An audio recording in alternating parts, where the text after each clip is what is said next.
فیصل آباد میں موسلادھار بارش کے بعد گرمی کا زور ٹوٹ گیا اور موسم خوشگوار ہو گیا۔ ضلع انتظامیہ اور واسا ٹیمیں پانی کی نکاسی کے لیے متحرک ہو گئی ہیں۔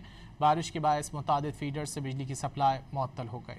فیصل آباد میں موسلادھار بارش کے بعد گرمی کا زور ٹوٹ گیا اور موسم خوشگوار ہو گیا۔ ضلع انتظامیہ اور واسا ٹیمیں پانی کی نکاسی کے لیے متحرک ہو گئی ہیں۔ بارش کے باعث متعدد فیڈر سے بجلی کی سپلائی معطل ہو گئی۔ فیصل آباد میں موسلادھار بارش کے بعد گرمی کا زور ٹوٹ گیا اور موسم خوشگوار ہو گیا۔ ضلع انتظامیہ اور واسا ٹیمیں پانی کی نکاسی کے لیے متحرک ہو گئی ہیں۔ بارش کے باعث متعدد فیڈر سے بجلی کی سپلائی معطل ہو گئی۔ فیصل آباد میں موسلادھار بارش کے بعد گرمی کا زور ٹوٹ گیا اور موسم خوشگوار ہو گیا۔ ضلع انتظامیہ اور واسا ٹیمیں پانی کی نکاسی کے لیے متحرک ہو گئی ہیں۔ بارش کے باعث متعدد فیڈر سے بجلی کی سپلائی معطل ہو گئی۔ فیصل آباد میں موسلادھار بارش کے بعد گرمی کا زور ٹوٹ گیا اور موسم خوشگوار ہو گیا۔ ضلع انتظامیہ اور واسا ٹیمیں پانی کی نکاسی کے لیے متحرک ہو گئی ہیں۔ بارش کے باعث متعدد فیڈر سے بجلی کی سپلائی معطل ہو گئی۔